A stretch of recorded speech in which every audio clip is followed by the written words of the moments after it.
할렐루야. 우리 이 시간 함께 우리 문용철 목사님, 우리 강남 비전교회와 동역하고 있는 장안 비전교회를 섬기시는 우리 문용철 목사님 나오셔서 우리 함께 은혜 나누실 텐데요.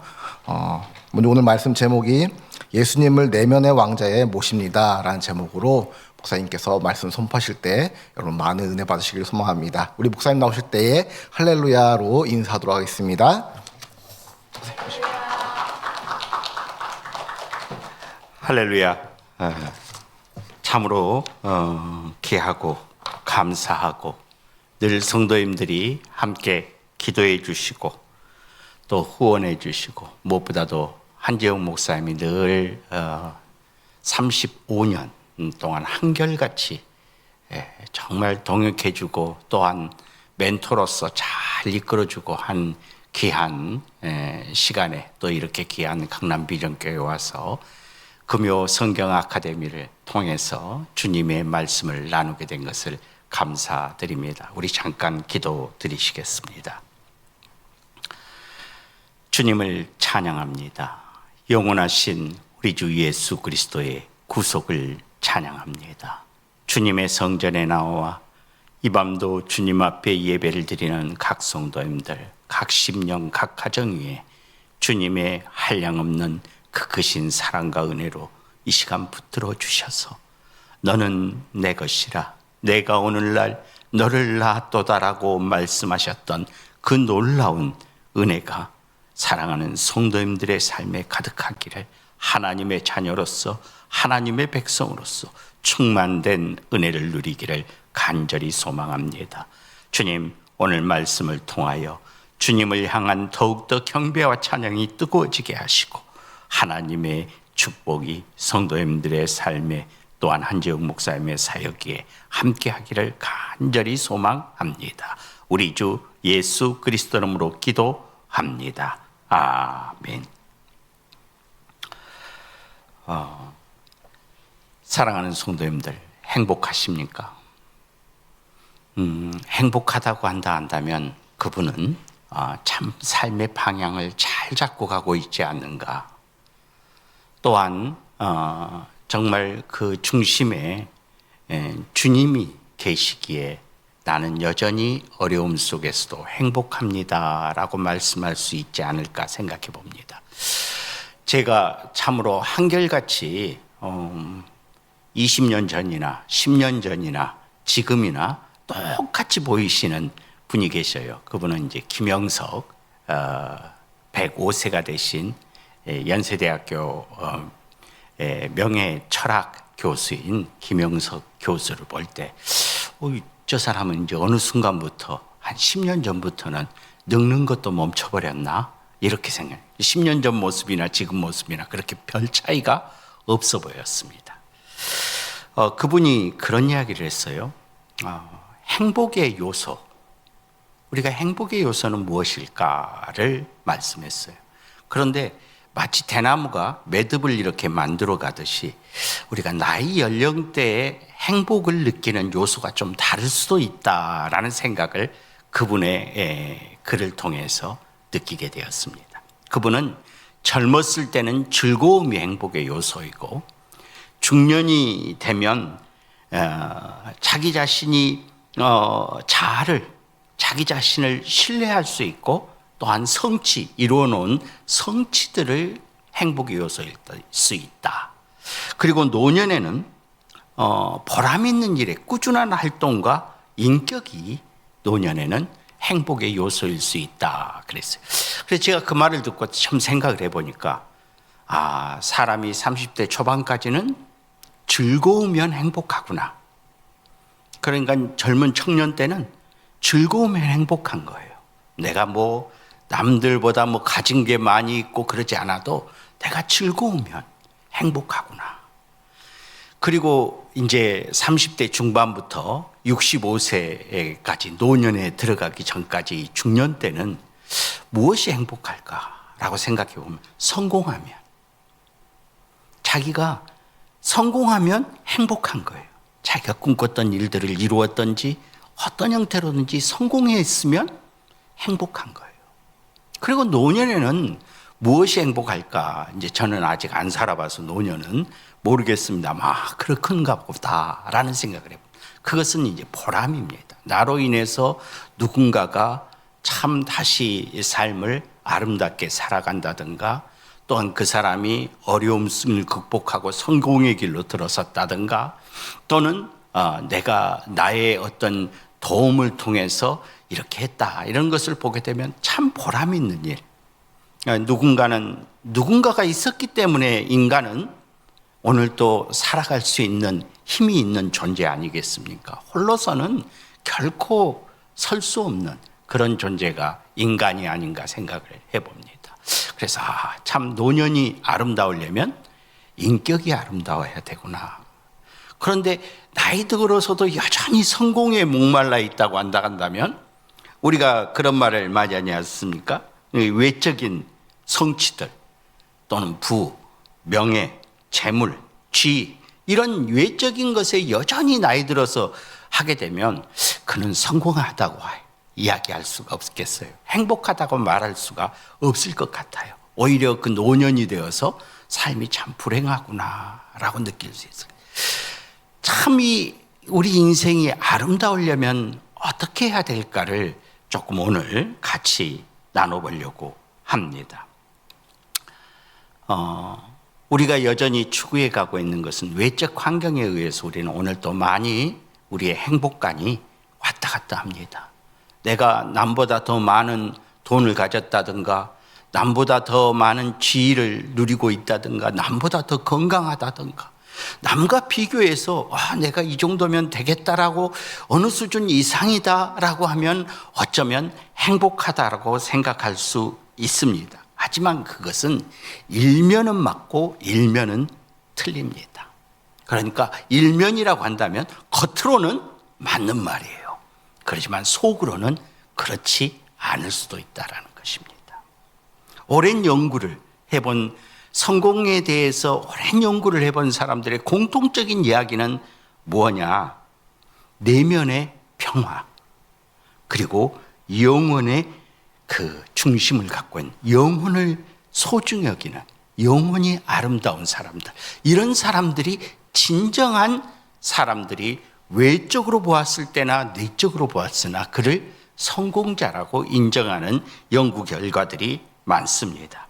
그렇기 때문에 진정한 성공을 이루려면, 진정한 행복을 이루려면 영혼이 아름다워야 합니다.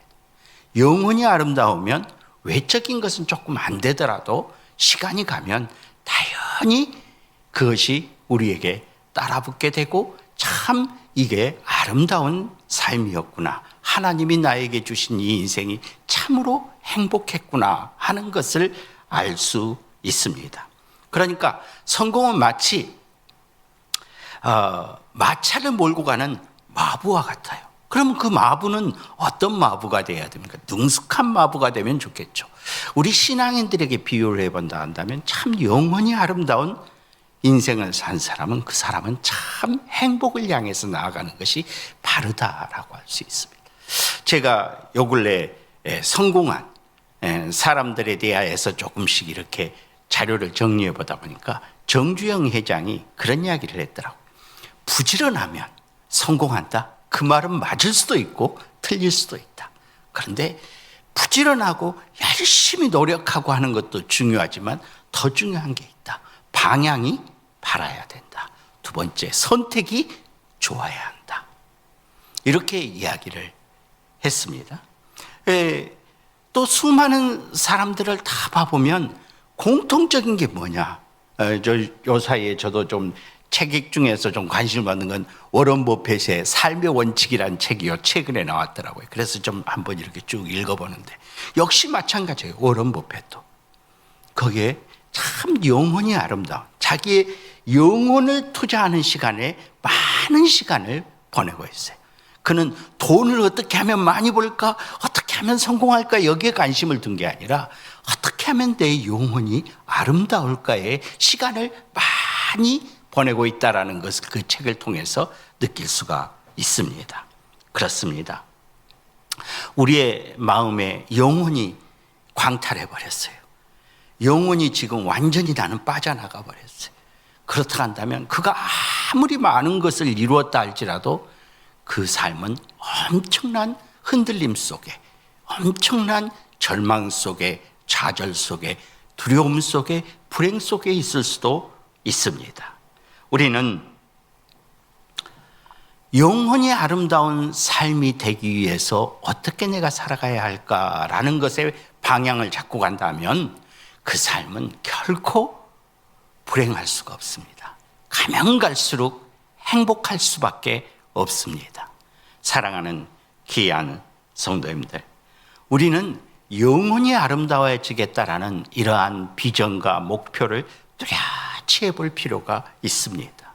우리는 각각의 시대에 따라서 다른 생각을 할 수 있습니다만 목표가 일단은 뚜렷해야 됩니다. 우리의 목표는 영원한 저 천국에 가 있습니다. 물론 시간대는 어떤 사람에게는 젊은 조그만 시간만 주어졌을 수 있고 어떤 사람은 김영석 교수처럼 105세까지 이렇게 아주 청청하게 가는 그런 인생도 있을 수 있습니다. 그렇지만 5세든 105세든 그것은 똑같이 한밤의 경전과 같은 시간일 수 있습니다. 우리는 이 시간에 우리가 결심해야 될 것이 있습니다. 우리는 생각이 삶을 결정할 수 있도록 바른 생각, 옳은 생각으로 우리가 방향을 정하고 나아가야 하겠습니다. 쉽게 말하면 우리는 영혼이 정말 아름다운 사람이 저는 진정한 성공자, 진정한 행복자라고 생각합니다. 이스라엘 백성을 광야로 인도하신 하나님이 광야 속에 있는 이스라엘 백성에게 그렇게 이야기했어요. 너희는 진정한 행복자로다. 이렇게. 아니 광야인데 왜 행복합니까? 그들은 가장 영혼이 아름다울 수 있도록 주님께서 그들을 부르실 때 내가 거룩하니 너희도 거룩하라 라고 이렇게 말씀하셨어요. 거룩하라 해놓고 가장 행복한 사람이라고 그렇게 말했던 주님의 말씀을 기억합니다. 우리는 사람이 어떤 생각을 품고 살아가느냐가 대단히 중요합니다. 왜냐하면 그 생각이 삶의 방향을 결정하기 때문입니다. 우리가 그 생각이 내 삶, 바른 생각이 내 삶을 바르게 이끌어가고 그 생각대로 살려고 노력을 해야 합니다. 그렇지 않으면 나중에는 어떻게 되냐면 삶의 형편대로 생각하게 돼요. 내가 정말 불행한 처지에 있어요. 그러면 나는 어떻게 살아요? 불행한 생각 속에 살고 있습니다. 그렇기 때문에 우리는 이 생각이 바른 방향을 가지고 나아갈 수 있도록 우리는 노력을 해야 하겠습니다. 왜 이렇게 방향이 중요하냐?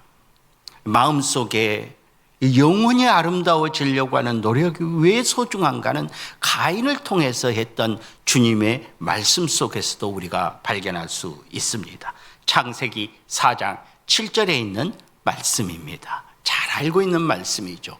이 아벨을 죽이고자 하는 가인의 마음속에 들어오는 그 생각을 주님께서는 그렇게 말씀하셨습니다. 제가 창세기 4장 7절 말씀을 읽겠습니다. 내가 선을 행하면 어찌 낯을 들지 못하겠느냐? 선을 행하지 아니하면 죄가 문에 엎드려 있느니라. 죄가 너를 원하나 너는 죄를 다스릴지니라. 이 아벨을 죽이고자 하는 그 생각이 들어오는데 이걸 하나님은 그 생각을 뭐 하라고요? 중단시키라고 말씀합니다. 그 생각이 바르지 않으니까 그 생각을 던져내라는 거예요. 빼내라는 겁니다.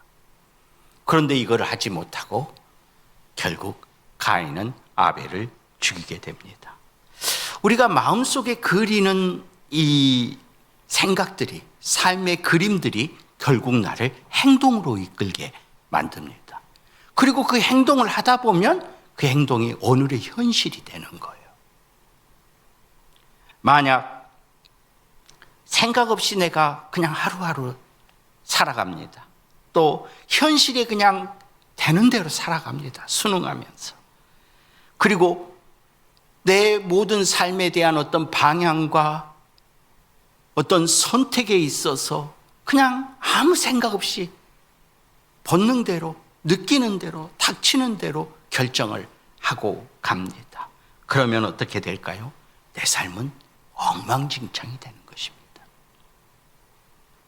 우리는 항상 내 삶이라는 게 생각과 현실의 그 선상에 있음을 알아야 합니다. 내가 삶을 향한 생각을 분명히 붙잡고 내가 살아간다면 그 삶은 아름다워질 수 있습니다. 저는 매일 교사에 느낍니다. 내가 주님 안에서 붙들고 가고 있는 말씀이 무엇인가? 나는 그 말씀 안에서 어떤 목적을 향해서 방향을 잡고 나아가고 있는가를 매일 처음에 주님 앞에 섰을 때 아침이면 늘 주님 앞에 묻고 또 그것을 향해서 바라보고 있는가를 점검해 보게 됩니다. 우리는 매일 내 자신의 생각을 한번 들여다보아야 됩니다. 그리고 내가 그 삶을 향해서 어떻게 내가 오늘 또 발걸음을 옮기고 있는지를 점검해 보아야 합니까? 어디 안에서요? 예수 그리스도 안에서 말입니다. 저는 단연코 말할 수 있습니다. 내가 지금 이룬 것이 없습니다. 내가 그렇게 남에게 내세울 것도 없어요. 그런데도 당신은 행복하십니까? 라고 했을 때 아멘이라고 말할 수 있다고 한다면 그 사람은 분명히 영혼이 아름다운 사람이에요. 성경에도 보면 초막이나 궁궐이나 그 어디나 내 주 예수 모신 것이 주님의 나라 천국임을 고백하고 있습니다. 그처럼 나는 오늘 내가 바라는 그 성공이 무엇인가를 한번 봐야 됩니다. 만약에 내가 남보다 더 많은 돈을 갖기를 원하고 더 높은 지위를 얻기를 원하고 더 많은 건강을 갖기를 원한다 한다면 오히려 그 사람은 영혼을 잃어버리고 그것에 집착해서 살아가는 우상 숭배를 하고 있을 수도 있습니다. 영혼이 아름다운 것, 이건 대단히 소중합니다. 오늘 내 영혼은 무엇을 믿고 있고 또 내 영혼은 어떤 생각을 향해서 나아가고 있고 내 영혼은 어떻게 하나님 앞에서 내가 서 있는가를 항상 점검해 보는 성도님들이 되셔야 합니다. 그것을 어떻게 선택하고 방향 잡고 선택하느냐에 따라서 그것이 내 삶의 결국이 될 수 있습니다. 그래서 성경은 믿는 자에게 결국은 뭐라고 그랬습니까? 영혼 구원이라고 그렇게 말씀하고 계십니다. 영혼 구원을 하지 못한 상태에서 내가 부자가 되고 내가 아주 대단한 지위에 오르고 내가 엄청난 건강함을 가지고 있고 수많은 인기를 가지고 있다 할지라도 내가 이 영혼을 잃어버렸다 한다면 그 영혼은 참으로 비참한 삶, 그는 결코 성공적인 삶이 아니라고 하나님께서 말씀하십니다.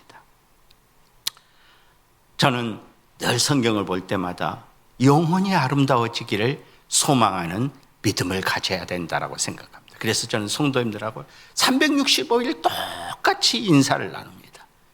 영혼이 잘된 같이 범사가 잘되고 강건하십시오. 이 인사를 365일 만날 때마다 합니다. 왜냐하면 영혼이 아름다워요. 어떤 사람은 뒤쪽에다만 관심을 둔 거 있어요. 범사가 잘되고 형통하고 강건하라는 것에만 있는데 그건 결과물이고 당연히 방향을 잡고 거기에 선택을 하고 내가 나아가면 당연히 따라올 수 있는 결과가 될 수 있습니다. 그렇지만 중요한 것은 성경은 조건입니다. 내가 이렇게 하면 내가 이렇게 하겠다라고 주님께서 말씀을 이스라엘 백성을 부를 때마다 말씀을 하셨습니다. 이처럼 영혼이 아름다워져야 된다. 만약 내가 영혼이 불안해요. 영혼이 정말 말할 수 없는 엉망진창입니다. 마치 청소는 하지 않고 온갖 잡동사니를 다 집에다 넣어놔서 완전히 집이 쓰레기가 되어 있는 것처럼 내 영혼이 쓰레기처럼 변해 있을 수도 있습니다. 이럴 때 그 삶이 행복할 수 있을까요? 아닙니다. 그 삶은 끊임없는 갈등과 불안과 초조와 두려움과 너무너무 견딜 수 없는 고통 속에서 시간을 보낼 수가 있습니다. 우리는 영원히 주님의 그 크신 사랑 안에서 주님이 주시는 그 평화 안에서 여러분들의 삶이 평안하기를 주님의 이름으로 축복합니다. 내가 참 느끼게 된 것이 뭐냐면요, 이걸 좀 젊었을 때부터 분명한 방향을 잡고 내가 선택을 했더라면 정말 아름다운 삶을 살 수 있었을 텐데. 제가 초반에 청년들은 무엇이 있으면 행복하다고요? 즐거움이 있으면 행복합니다. 그러니까 청년회가 부흥하려면 뭐 해야 돼요?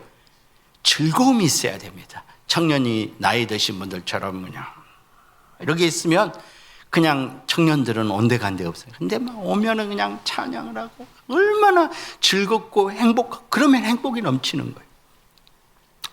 그런데 그런 즐거움을 추구할 때 13세에 대단한 비전을 세웠던 사람이 있습니다. 미국 역사에서 최고 행복한 가문이라고 지목을 하고 있는 에드워드 조나단은 13세에 자기 일기장에 그렇게 썼어요. 나는 이 땅에서 가장 거룩한 자가 되리라. 거룩하기를 결심한 것. 주님이 내가 거룩하니 너희도 거룩하라는 그 말 한마디를 붙잡고 자기 인생을 13세 때 설계를 했다, 이 말입니다. 그러니까 얼마나 이런 것들을 아는 것이 얼마나 중요한가. 우리가 너무 잘 알고 있는 빌립보서 4장 13절, 내게 능력 주시는 자에서 내가 모든 것을 할 수 있다. 저는 확실히 믿습니다. 영원히 아름다운 사람은 모든 것을 할 수 있습니다. 왜냐하면 그가 하는 게 아니라 그 속에 계신 예수님이 그 일을 이루실 것이기 때문입니다. 저는 성경을 볼 때마다 참 주님, 저는 이렇습니다. 그래도 가능성이 있어요 라는 구절이 있습니다. 그게 고린도 후서 4장 7절 말씀입니다. 우리 또 고린도 후서 4장 7절 말씀을 제가 읽어 드리겠습니다. 우리가 이 보배를 질그릇에 가졌으니 이는 심히 큰 능력이 하나님께 있고 우리에게 있지 아니함을 알게 하려 함이라. 제 마음속에 가장 강하게 들어온 것이 뭐냐면, 예수님이 예수님이 그렇게 위대하신 분이면 어디에 있었으면 좋겠어요? 금그릇에 있었으면 얼마나 좋겠습니까? 네, 은그릇에 있었으면 얼마나 좋겠어요. 그런데 질그릇에 계셔요. 저는 참 제 자신이 질그릇 같다라고 생각을 합니다. 왜냐하면 참 연약한 존재라는 것. 아무리 제가 이 앞에서 성도님들에게 설교를 하고 있는 목사라 할지라도 연약하다라는 것은 말할 수 없는 연약한 존재입니다.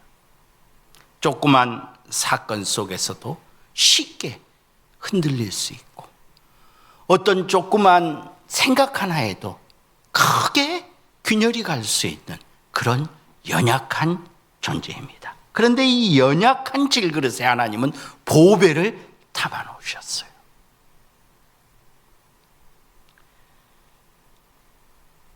우리는 연약함 때문에 좌절하고 무기력하고 두려움을 느낄 수밖에 없습니다. 하지만 이 질그릇 같은 나에게 예수님이 계시기 때문에 우리는 그 예수님 안에서, 예수님을 통해서 각자가 빛나는 존재로 살아갈 수 있습니다. 믿으십니까? 나는 이것이 바로 내게 능력 주시는 자 안에서 모든 것을 할 수 있다. 여러분, 첫걸음이 예수님을 믿을 때 그 즐거움과 기쁨 속에서 주님, 내가 이렇게 가겠습니다 했는데 지금 한번 되돌아보십시오. 그 길을 제대로 가고 있습니까? 아니면 너무나도 동떨어지게 가고 있습니까? 저는 예수님을 통해서 내 자아를 발견할 때 진정한 변화가 시작된다고 봐요. 내가 예수님 안에 살아가고 있는 존재라는 것을 알면 누구든지 그리스도 안에 있으면 새로운 피조물이 되고 엄청난 주님의 역사가 함께할 것이며 행복이 함께할 것을 믿습니다. 그래서 나는 사랑하는 성도님들이 이 밤에도 나와 주님 앞에 예배드리는 것 대단히 소중합니다. 성경을 읽으면서 주님께서 주시는 말씀 한 구절 한 구절들을 내 말로, 내 아픔의 언어로, 또는 내 존재의 언어로 바꿔가면서 그것을 기록해 놓은 것, 대단히 위대한 것입니다. 왜냐하면 예수님을 만난 경험이기 때문입니다. 이럴 때 우리는 진정한 위대함이 시작되는 것입니다. 진정한 행복의 그 능력을 우리는 가지게 되는 것입니다. 우리는 진정한 위대함을 위하여 영혼의 이 놀라운 아름다움을 향해서 우리는 예수님을 따라가야 합니다. 여러분들이 얻고 싶은 것을 따라가서는 안 됩니다. 여러분이 누리고 싶은 것을 향해서 가서는 안 됩니다. 예수님을 따라가야 하는 것입니다. 인디언들은요, 항상 이렇게 이 이야기들 그 민화를 보게 되면, 그들의 교훈을 보게 되면 말을 달리고 한참 가다가 말에서 내려서 뒤를 이렇게 돌아본다고 하잖아요. 왜 그래요? 내 영혼이 잘 따라오고 있는가? 여러분은 진짜 여러분의 영혼이 주님을 잘 따라가고 있는지를 항상 조명해서 한번 보고 있습니까? 그 사람은 행복합니다. 물어보십시오. 그거 많이 가져서 행복하냐? 아니요. 많이 누려서 행복합니까? 아니요. 그저 내가 오늘 또 예수님을 따라갈 수 있음이 행복하고 예수님이 주신 은혜와 평안이 나와 함께하기에 행복하는 것입니다.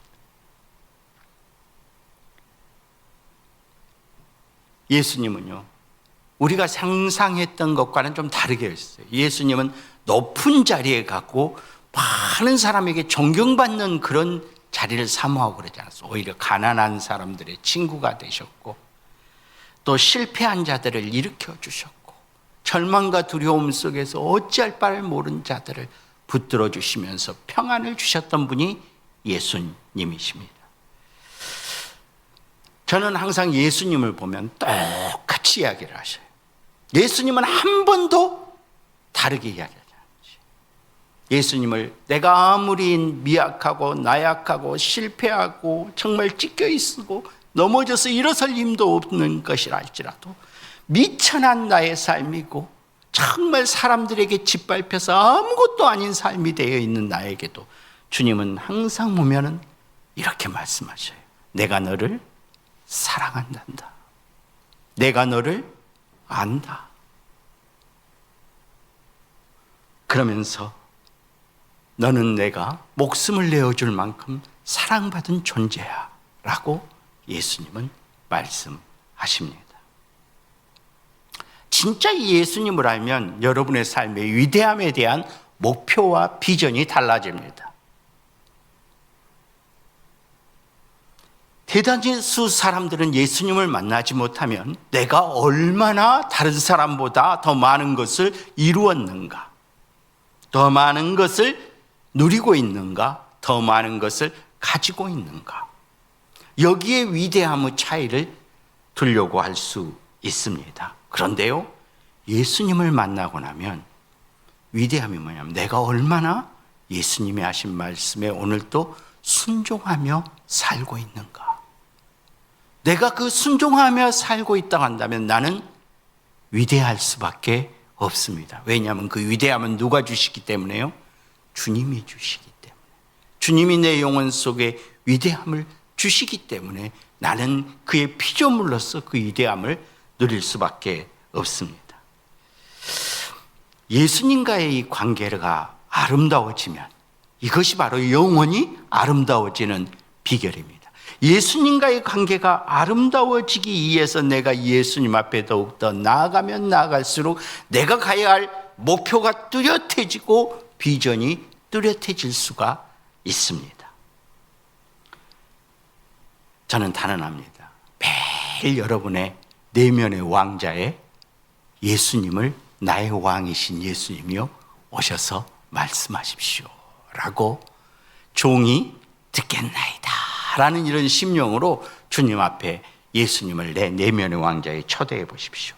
그러면 내가 가야 할 길이 분명해집니다. 조건과 환경과 상관없이 내가 가야 할 길이 무엇인가를 알게 됩니다. 사랑하는 성도 여러분, 환경을 너무 붙잡지 마십시오. 이 환경과 사건 그 하나에 의해서 우리는 얼마든지 깨어질 수 있는 질그릇입니다.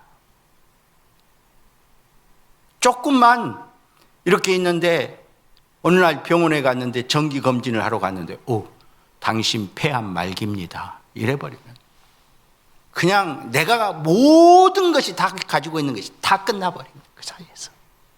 그 한 말 한마디. 그만큼 우리는 뭐예요? 깨어지기 쉬운 질그릇입니다. 언제든지 부서질 수 있고 언제든지 망가질 수 있는 그런 질그릇과 같은 존재입니다. 하지만 나같이 이런 형편없는 질그릇과 같은 이런 자에게 내 안에 예수님이 계신다라는 것을 안다면 그때부터 내 안에 예수님이 하나님의 능력이 역사하고 있음을 알게 됩니다. 사랑하는 성도 여러분, 매일매일 무슨 일을 시작하기 전에 제일 먼저 내 내면의 왕자의 예수님을 왕으로 모십시오. 우리는 내 내면에 누가 왕으로 앉아 있는지를 봐야 돼요. 이게 지금 아무도 왕이 아닌 나는 아무것도 안 믿어 이렇게 하는 사람일수록 더 뭐 하는 거예요? 수많은 잡신들을 갖다가 이 내면의 왕자에다 세워놓고 있어요. 세상에 있는 모든 좋은 것들은 다 가져다가요. 이스라엘 역사도 보면 그러지 않습니까? 망하려고 그러면 세상에 좋다는 신들은 다 가졌다 섬겼어요. 그것이 이스라엘이 망할 징조였던 거예요.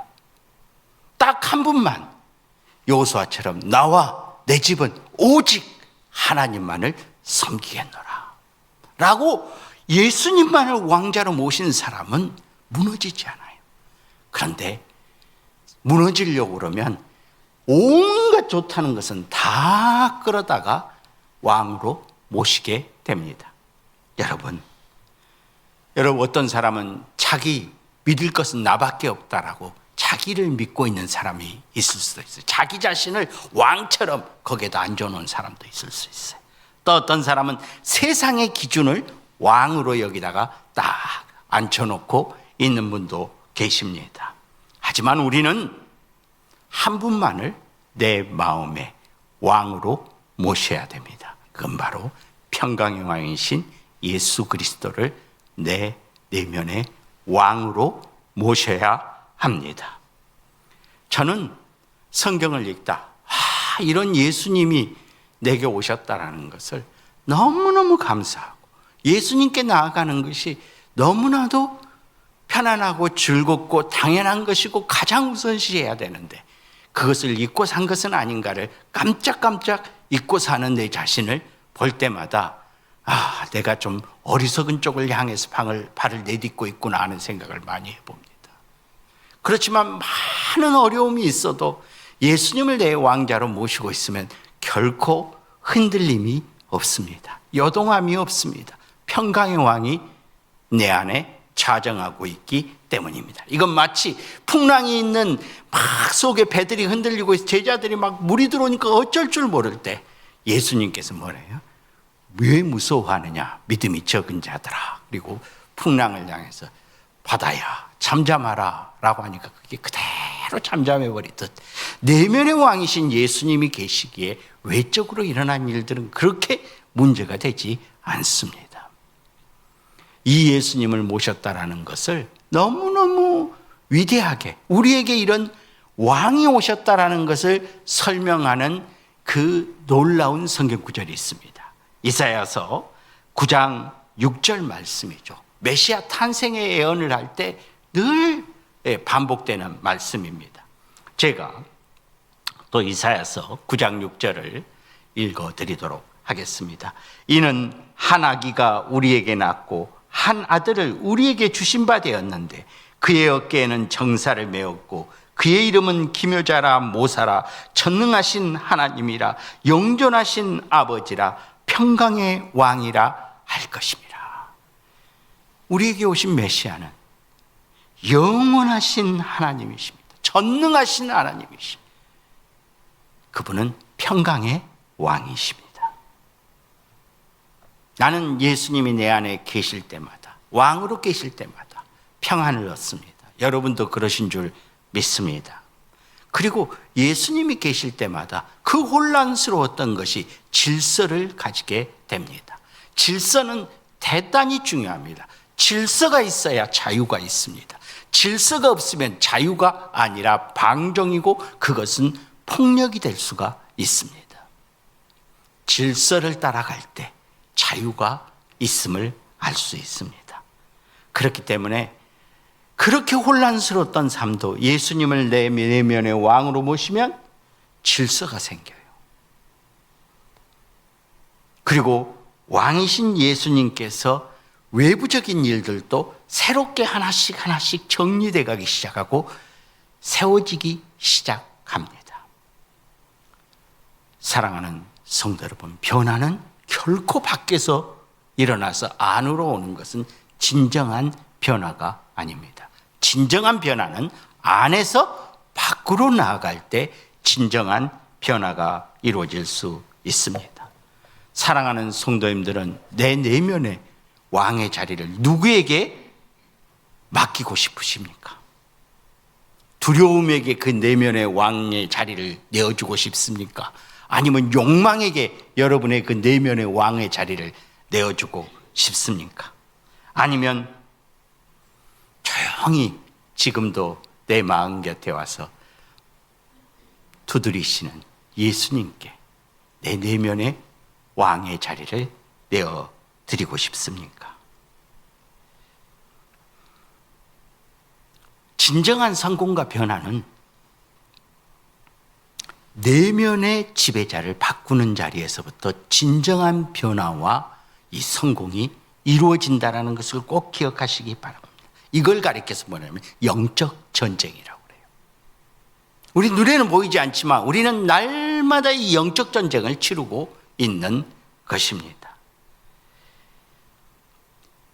우리는 내가 가지고 있는 생각과 믿음, 즉 하나님이 주신 말씀의 약속의 말씀 속에서의 이 긴장관계의 갈등이 일어나게 돼요.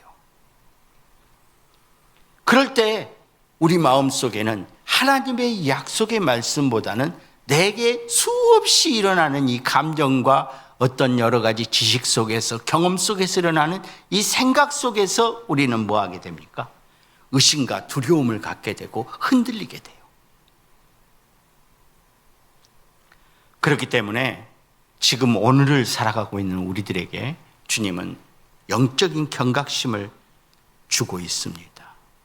영적 전쟁이 매일 일어나고 있음을 아셔야 됩니다. 대다수 사람들은 아무 일이 없고 편안하면은 영적 전쟁이 없는 줄 생각하지만 비커 속의 개구리를 생각해 보십시오. 서서히 이렇게 되어있다가 자기가 죽는 줄도 모르고 죽어가는 순간이 될 수도 있어요. 어쩌면 그 가장된 평화가 여러분의 가장 위험한 순간일지도 모릅니다. 주님은 때를 막론하고 우리에게 영적인 경각심을 주고 있습니다. 베드로전서 5장 8, 9절에 이렇게 주님께서 말씀하십니다. 근신하라, 깨어라. 너희 대적 마귀가 우는 사자같이 두루 다니며 삼킬 자를 찾나니 너희는 믿음을 굳게 하여 그를 대적하라. 이는 세상에 있는 너희 형제들도 동일한 고난을 당하는 줄 알미라. 우리가 기억해야 할 것은 너희는 믿음을 굳게 하여 그를 대적하라라고 말해요. 내 왕자를, 내면의 왕자를 헛되고 헛된 것 속에 자꾸 들려고 하지 말고 우리는 내 내면의 왕자만큼은 누구에게 내어드려야 한다? 예수님께 내어드려야 한다라는 이 믿음을 굳게 해야 합니다. 마귀는 오늘 또 두루 삼킬 자를 찾고 다니고 있다라고 성경은 말씀하고 있습니다. 많은 사람들은 성공과 영적 성장을 위해서 많이 노력하고 있습니다. 하지만 이 내면의 두려움과 믿음을 제한해 가고 있는 마귀의 공격에 대해서는 알지 못합니다. 마귀는요, 우리를 노략하기 위해서 그냥 아무 때나 어떤 의도도 없이 계획도 없이 오지 않습니다. 마귀는 철저히 전략적으로 다가온다는 거예요. 그래서 그걸 마귀가 이렇게 이제 내 안에서 어떤 생각으로 딱 자리를 잡기 시작하고 그러고 나면 결코 그 왕자를 빼앗기지 않기 위해서 마귀는 견고한 진을 치고 있다라고 성경은 말하고 있습니다. 이 견고한 진은 끊임없이 우리를 그리스도에게 우리 내면의 왕의 자리를 내어주려고 하는 이 생각을 포기하도록 계속 요구를 한다는 것입니다.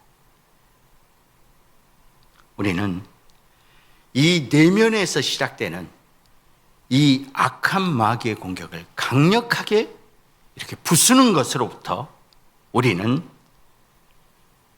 치유와 회복과 승리가 이루어진다는 것을 알아야 돼요. 그래서 정말 이것을 이루려고 한다면 평강의 왕이신 예수님을 그 왕자에 모시는 것을 너무너무 소중하게 생각해야 합니다. 그 어떤 것보다도 어떤 일보다도 가장 우선한 일이다라고 생각을 해야 합니다.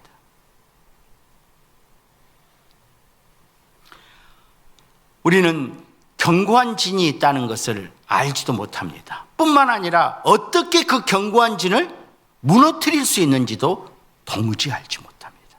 그것을 무너뜨릴 수 있는 유일한 방법이 있다 한다면 그것은 내 내면의 왕자의 예수님을 모시는 것입니다.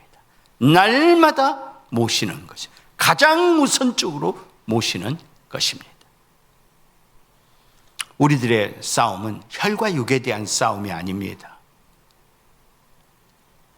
이 말씀은 우리가 잘 알듯이 이 해결에 대한 법을 고린도후서 10장 4절 5절에 이렇게 말씀하셨습니다.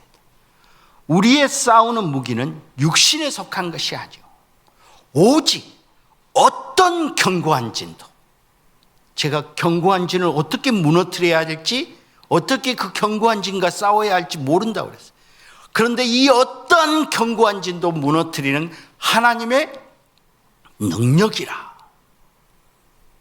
하나님의 능력으로 이 견고한 진을 무너뜨릴 수 있습니다. 그러면서 5절에 이렇게 말했어요. 모든 이론을 무너뜨리며 하나님을 아는 것을 대적하여 높아진 것들을 다 무너뜨리고 모든 생각을 사로잡아 그리스도에게 복종하게 하니. 이 말씀이 무슨 말씀이에요?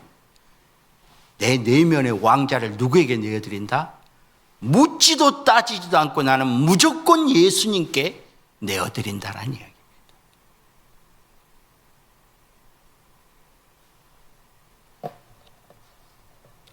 견고한 진을 무너뜨리는 것은 하나님의 능력밖에 없다라고 성경은 말합니다. 이 하나님의 능력밖에 없다는 이야기는 모든 생각을 사로잡아서 그리스도께 복종하는 것이다. 그리스도께 복종한다.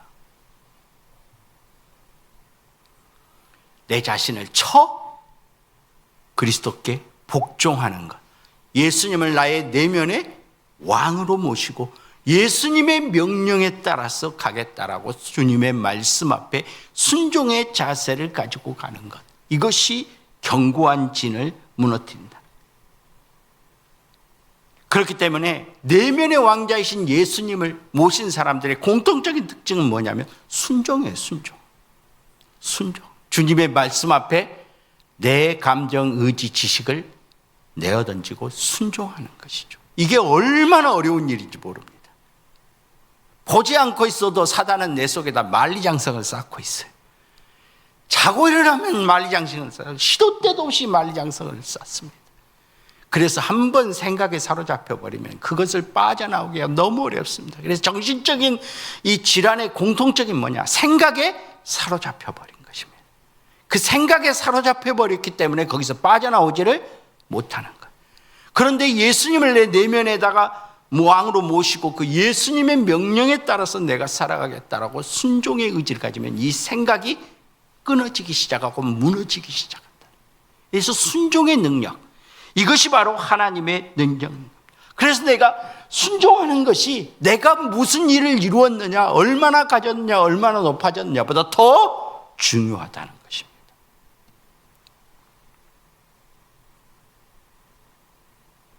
내 내면의 왕자를 헛된 것에 내어줘서는 안 돼요.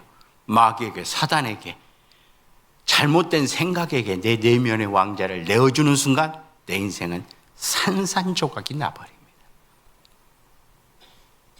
아무렇지도 않은 것 같지만 그렇지 않습니다. 결코 이것은 작지 않습니다. 내 내면의 이 왕자의 헛된 것을, 우상을 그렇게 세워놓지 마시고요. 모든 생각을 사로잡아가지고 오직 그리스도께, 오직 예수님께 왕자를 내어드리는 것이 소중합니다. 그래서 이제 오늘 본문의 말씀이 시편 2편 12절인 것입니다. 시편 2편 12절은 시편 2편의 최종 결론이에요. 누가 왕이냐? 바로 그리스도가 왕이다. 그에게 입맞추라. 이게 시편 2편 12절의 말씀입니다. 제가 시편 2편 12절 말씀을 읽겠습니다. 그의 아들에게 입맞추라. 그렇지 아니하시면 진노하심으로 너희가 길에서 망하리니. 그의 아들에게 입맞추라, 이 말은 무슨 말입니까? 예수님께 입맞추라, 이 말입니다. 예수님께 입맞추라, 이 말은 무슨 말입니까? 예수님을 나의 왕자의, 왕자에 모시라는 거예요. 예전에는 왕을 아련할 때 무릎을 꿇고 그에 가서 손등에 입을 맞췄습니다. 그건 충성과 복종의 의미입니다. 나는 오늘도 예수님께 내 왕자를 내어 드립니다. 이것으로부터 여러분 하루가 시작되어야 합니다. 아멘. 어디에 있든지 무슨 일을 하든지 이것으로부터 여러분의 출발선이 된다면 여러분은 내면의 왕이신, 내 평강의 왕이신 예수님이 이 모든 견고한 진도 무너뜨리며 나를 진정한 행복자로 이끌어 주실 것입니다. 주님께서 이렇게 한 것은 왕의 건이라고 안 맞추면 너는 끝장나, 이런 협박이 아닙니다. 이건 자비의 초청입니다. 사랑하는 자요, 문을 열어다오. 내가 너와 함께하고 싶다. 너를 붙들고 너를 일으켜서 너를 그 아름다운 주님의 영원한 자녀의 행복된 삶으로 이끌고 싶다라는 주님의 초대요, 주님의 자비의 음성입니다. 우리는 이 순간을 포기하지 말아야 됩니다. 우리는 매 순간 주님의 손등에 입맞추겠다라는 이런 믿음의 고백이 있어야 합니다. 예수님을 내 내면의 왕자의 왕으로 모시겠다라는 이 결단이 있어야 합니다. 예수님은요, 절대로 억지로 침범하시는 분이 아닙니다. 예수님은 자원하는 그 마음으로 왕이여 오소서, 좌정하사 나를 다스려 주소서라고 하는 그 자리에 주님께서는 나아가고 계십니다. 사랑하는 성도 여러분, 이제 말씀이 맞춰져 갑니다. 내 왕자에 누가 자리를 잡고 있습니까?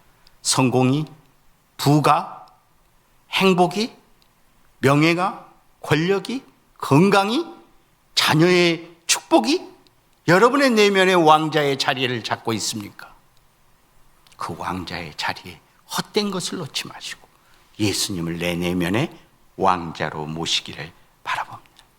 그리고 나는 예수님을 사랑합니다. 나는 예수님께 이 아침에도 순종하기를 원합니다라고 고백할 때 내 내면에 그렇게 혼란스러웠던 일들이 평안해지기 시작하며 내면에서부터 질서의 이 놀라운 일들이 나더니 외면도 주님의 다스림으로 잠잠해져가며 평화로 이루어져가는 역사가 일어날 것을 확신합니다. 우리가 매일 주님 앞에 나아가 엎드려 기도하고 이렇게 예배하는 것은 우리가 약하기 때문에, 내가 무슨 병이 있기 때문에, 내가 실패했기 때문에, 내가 두렵기 때문이 아닙니다. 이렇게 주님 앞에 나와 이 예배를 드리고 주님 앞에 먼저 엎드려 기도하는 것은 이건 영적인 성숙의 표시이며 영혼의 아름다움의 징표인 것입니다. 이럴 때 우리는 진정으로 예배하는 자의 삶 속에서 하나님이 주신 그 아름다움으로 아름다워지게 되는 것입니다. 나는 사랑하는 성도님들이 매일 아침에 제일 먼저 해야 하는 일은 오늘 이 하루도 주님 주관하여 주옵소서. 내 내면의 왕이시여 내게 오셔서 나를 다스려 주옵소서. 나는 오늘 또 주님께 순종하는 자로 살아가기를 원합니다라는 영원히 아름다운 사람이 된다고 한다면 누구든지 그 사람을 붙들고 물어보십시오. 당신 행복하십니까? 그럼 뭐라 그래요? 아멘. 행복합니다. 아니, 집도 없고 차도 없고 갈 직장도 없고 어떤 여력도 없고 되는 일은 하나도 없는데요. 그래도 나는 주님 한 분만으로 만족합니다. 나는 행복합니다. 그러면 이 모든 놀라운 주의 은혜가 성도님들의 삶을 채우면서 하나님의 의로, 하나님의 평강으로, 하나님의 능력으로 승리하는, 진정한 회복하는, 진정한 치유하는 성도님들의 삶을 살 수가 있습니다. 사랑하는 귀한 성도님, 여러분 영원토록 할 수 있는 것이 무엇이라고 생각합니까? 저는 영원토록 할 수 있는 것은 하나님을 경배하는 것이라고 생각합니다. 그건 요한계시록 끝에도 나와 있는 부분입니다. 영원토록 할 수 있는 일을 매일 한 사람이 얼마나 행복합니까? 지치지도 실증나지도 않고 매일 할 수, 영원토록 할 수 있는 일을 매일 하는 그 즐거움, 그 축복, 그 행복을 사랑하는 성도님들이 누림으로 진정한 행복자, 진정한 성공자, 진정한 아름다운 성도님들의 삶이 되기를 우리 주 예수 그리스도 이름으로 축복합니다. 이 시간 기도하시고 마치도록 하겠습니다. 연약한 질그릇, 주님들 실패할 수밖에 없고 낙심할 수밖에 없고 두려워할 수밖에 없고 주저할 수밖에 없고 어려운 삶 속에 죄 속에 살아가고 있는 우리의 영혼, 이 질그릇 같은 존재 위에 예수님을, 내면의 왕이요 만왕의 왕이신 예수님을, 평강의 왕이신 예수님을, 전능하신 하나님이신 예수님을 우리 내면의 왕으로 모십니다. 이 시간 오셔서 병든 자, 주님 절망 속에 있는 자, 힘들어하는 자, 그들을 만지시고 주님의 그 아름다움으로 아름답게 하여 주옵소서. 주 예수의 능력이 충만하게 하여 주옵소서.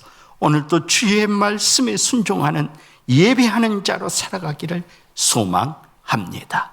우리 주 예수 그리스도 이름으로 기도합니다. 아멘.